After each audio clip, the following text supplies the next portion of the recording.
Okay, so welcome to Team Ramstein's Basic German Lesson 3. And let's go ahead and get started. We're going to be talking about some shopping today. And so here's our agenda. We're going to talk about tipping. We're going to talk about a few other things in our culture corner. And we're going to do some foundational vocabulary review. We'll talk about the days. We'll review our numbers. And then we'll look at some grocery terms. And we'll follow up with more next week, etc. But slowly but surely we're going to build this thing out and start making the world outside of the gates of Ramstein Air Base just ein bisschen mehr, a little more accessible. So to tip or to not tip, that's the question here, right? So again, we've got our Union Jack on the left column and our German tricolor over on the right. So there's two ways to say keep the change. The most common thing you can say when you're leaving someone the change, I was at the farmer's market this morning and something came to like €3.60, something like that. I handed them a €5 bill and said, stimmt so, stimmt so, stimmt so. And the response was, danke. It's a nice thing. You can be more formal and say, das Rückgeld behalten. Das Rückgeld behalten. Easy enough, but it's probably easier just to learn stimmt so for the time being.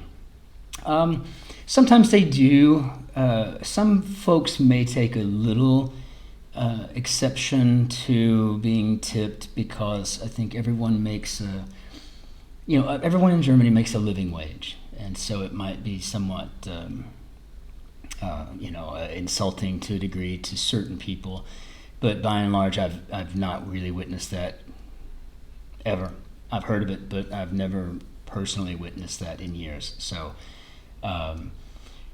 sometimes I'll leave a rather large tip, and when I'm looked at like I have something growing out of my forehead, I'll just simply say, typical American. And that's what I'll do. I'll hold my hands up and just like, what can I do? I'm a typical American, so I'll hold up my hands and just say, typischer Amerikaner. Typischer Amerikaner.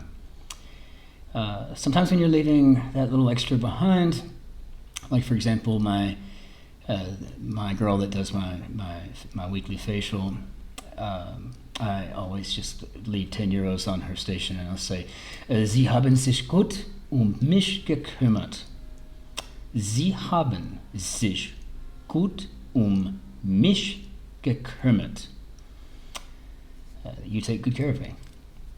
And then you can always just say, hey, thanks for the help. Here's a small coffee for later, right? So if someone at the counter's been nice to you, etc., you've been shopping in their little store, you want to leave a little extra something, you just say, danke für die Hilfe. Hier ist ein kleiner Kaffee für später. Hier ist ein kleiner Kaffee für später.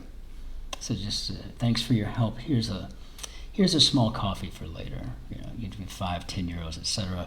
Just saying, hey, go have lunch on me. Go have a coffee break on me. It's actually quite nice to say it that way. You can also just say, just a small gift. Thank you again.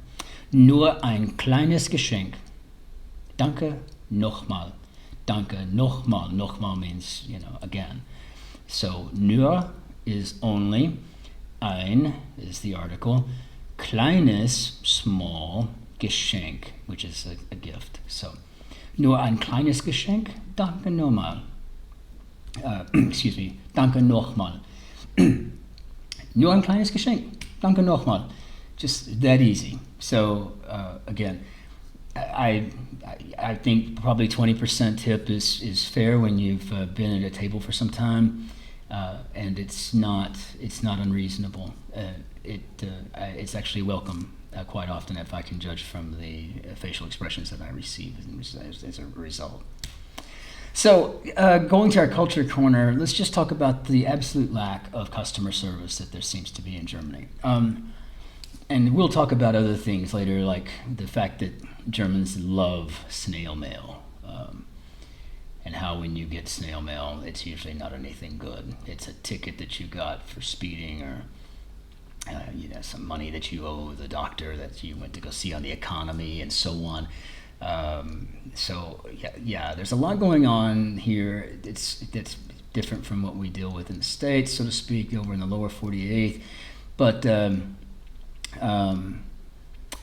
as an American, I think it's clear that we kind of go overboard on customer service. And that's one of the things that I actually find refreshing about Germany. When I walk into a store, I don't have to worry about being inundated with too much conversation. Well, good morning, darling. Can I help you find something? I like your man purse, kind of a thing. You're like, I'm just here to look around, but thank you.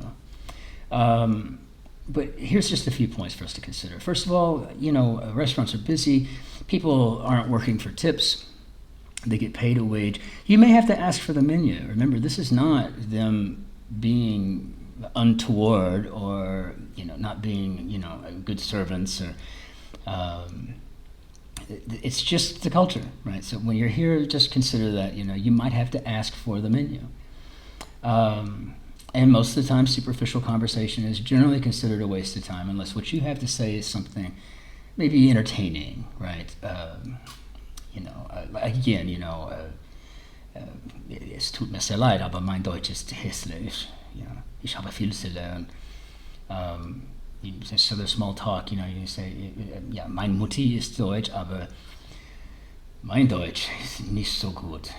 Es ist gut, aber nicht gut genug für so ein kompliziertes Sprecher. So my German's okay, but it's not good enough for such complicated, conversations. So this could be superficial conversation, but what you're doing is you're leading into your needs as a communicator. People are direct, and this is not necessarily rudeness coming out. My cousin Annette, I shower twice, if not 3 times a day. I'm a clean freak. I showered one morning and I drove to Heidelberg where they live, and we went for a walk. They own property right next to the castle there, and they have cows. They're German ranchers, so to speak. But we went for a walk down to the Schloss, the castle, and Annette was walking behind me, and she just Christopher, I can smell the Knoblauch, I can smell the garlic, and I'm just like, oh God, I'm smelling, what's wrong? And she wasn't even being rude. She was just making a statement. You must have had garlic last night. And I'm thinking, gosh, I've brushed my teeth 4 times since then. I don't understand. But nevertheless, it's not rudeness, right? They do value time and efficiency on a personal and professional level, but sometimes you'll notice when you pay for something and you pay to have it delivered, it may not get there in the quickest, most efficient amount of time. So, but in Germany, you'll notice that there is a common thread across this nation, and it is a community orientation. It's a community-oriented focus. It's all about each other and what we as the lyrical we must do in order to overcome this or get through that or make life better, etc. People tend to not complain too much about paying their taxes because they know it all goes to something that's needed. There's a humanity and equality aspect to, for example, that you'll see if somebody owns a restaurant and they hire wait staff, they consider them humans and that they should be treated equally. And so there's not a hierarchical thing so much in that you're just a waiter, I own this place, or I'm a patron and I'm wealthy or whatever. It's not that, that's a fellow human being. So just remember to be kind and assertively ask for everything you need. The menu, please. Another drink, please. And use your best German to do that. Okay. So our foundational vocabulary basics. Let's talk about I and I am. Okay. So ich bin.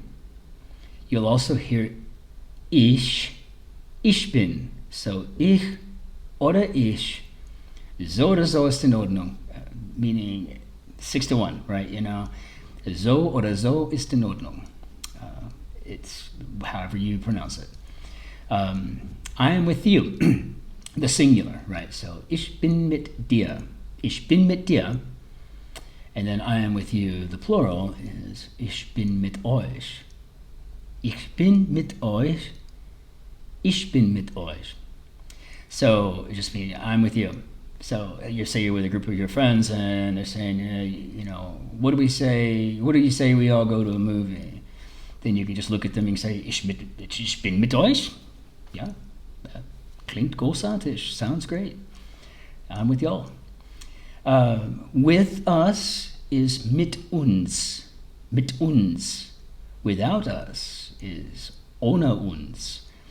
And so you can kind of make your own statement. With us or without us, you could make that, a phrase that you would use, after certain conversations. Mit uns oder ohne uns. Macht's nichts. Or so oder so ist in Ordnung. It matters not if you're with me or you're with us or you're not with us. 6-1, right? So I don't know what kind of mood you would be in to have that conversation, but it might come up and you can be clever sounding with that one. Mit uns, ohne uns, so oder so ist in Ordnung. So oder so ist in Ordnung. Order, right? It's in Ordnung. It is so or so is in order. Without him is ohne ihn. Without her is ohne sie. Ohne ihn oder sie. Ohne sie. Ohne ihn, ohne sie. Ihn, sie. Him, her. Sometimes is manchmal.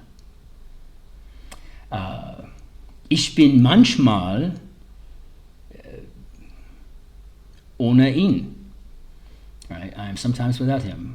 Ich bin manchmal ohne sie. I am sometimes without her. Or you can use the word for always, which is immer. Immer. So, ich bin immer mit sie. I am always with her. Or I'm always without her. Ich bin immer ohne sie. I'm always without him. Ich bin immer ohne ihn. So, going here now to today, tomorrow, and so on. Today is heute. Tomorrow is morgen. Yesterday is gestern. Gestern. Next week is nächste Woche. Notice the umlaut in the first word, nächste. That means instead of a nächste, it's nächste, and that's that short E sound in English. Nächste Woche. Next year would be nächstes Jahr. Nächstes Jahr. Next Tuesday. Nächsten Dienstag. And then let's go with the question now. Are you? All right, in the formal, right? Sind Sie? So whatever the question is, are you happy? Sind Sie froh? To say that in the informal to someone you're familiar with and that you know and you're on that level with, so you can say bist du? Bist du froh? Bist du gut? Ist alles gut bei dir? Bist du gut? So bist du oder sind Sie, depending on level of formality. From now on, von jetzt an, von jetzt an. Again, from is von, now is jetzt, and then on is an. It's spelled differently, it sounds a lot the same. So you might say to someone as you're getting into their cab from, say, Kaiserslautern, that to Frankfurt, please, though that would be a very expensive cab ride. I recommend taking the train. But if you want to say, to Frankfurt, please, bitte nach Frankfurt. Bitte nach Frankfurt. So our days of the week, Sunday through Saturday, are Sonntag, Montag, Dienstag, Mittwoch, Donnerstag, Freitag, Samstag. Sonntag, Montag, Dienstag, Mittwoch, Donnerstag, Freitag und Samstag. Pause and rewind that and keep going through it. to your heart's content. Now remember, we're going to do a quick review of our numbers and our amounts. Remember, you have euro and cent, all right? And the way it is pronounced can differ, but euro and cent. So let's take a look at these. 39 euro 20 cent. Most of the time what you will hear is 39,20 bitte, 39,20 bitte. It's just the way that they would typically say, 39.20. Right, so you may hear 39 Euro 20 bitte, but very rarely will you hear the term cent unless it's what your change is and there's no euros left in there. So 39,20 Euro bitte, 39 Euro 20 bitte, etc. 12,30 12 Euro 30, 12,30 4 Euro 80 oder 84 is one thing that you probably are not going to hear, because what they don't want you to do is think that it's 84 cents, which would be 84 cent. So you would probably hear with this number 4,80 Euro. Now, going into the Lebensmittelgeschäft, the grocery store, which is where we're headed to here. Just take a look at a couple of things here. Now, push and pull is literally drücken und ziehen. Drücken und ziehen. The way I always remember this, I remember having this antique ceramic handle that would attach to a chain on a toilet tank back in the old days. It was probably 100 years old, when tanks were mounted way above the toilets and you would pull a chain to flush it. And I'll never forget, when I was a kid, my grandmother had that old white ceramic and that blue porcelain paint on there. It said ziehen, and it just left this image in my mind of pull, right? Pull. So ziehen or drücken. But build your own mnemonic devices for these. And just look at the door before you go in and try to remember. It'll help you as you get there, right? Slowly but surely. And if you get it if you mess up and think that ziehen is to push and it's not, then you'll learn that way, right? Like the rest of us do.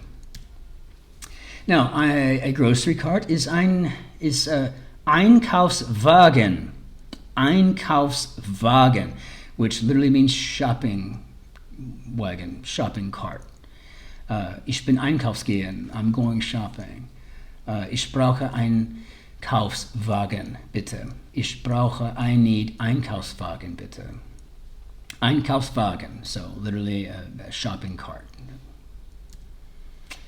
And a lot of times when you go into a grocery store, you will hear Kasse 3 ist jetzt geöffnet, oder you will hear Bitte Kasse 3. You'll just hear that in the overhead speakers, especially like in Lidl, and I've heard it, I think, in Rewe. But nevertheless, it's usually you've got 3 or 4 or 5 registers that are there, that are available, but only one is open due to the amount of traffic in the store. But once the line gets longer and longer, management will see that through cameras or wherever, and then they'll send somebody to open up another register. So you just need to be listening for that as you're shopping. And when you hear Kasse 3 ist jetzt geöffnet, that means that you've got, that the register 3. So the Kasse is the register. Oder Bitte Kasse 3. Bitte Kasse 3. You might hear Sehr geehrte Kunden. Bitte Kasse 3. Dear customers, please use register 3. Okay, so that's our quick recap from class this week. Next week we will be talking about shopping. In general, we'll go into some more groceries, and we'll talk about foods and stuff like that too. So, Until then, I just hope everyone stays safe. Remember our high reliability principles, right? Open communication, respect for one another, sensitivity to operations, preoccupation with failure, all those things that are important as we tackle our collective trusted care journey to zero harm. See you all soon, as in 2 days at noon. Cheers.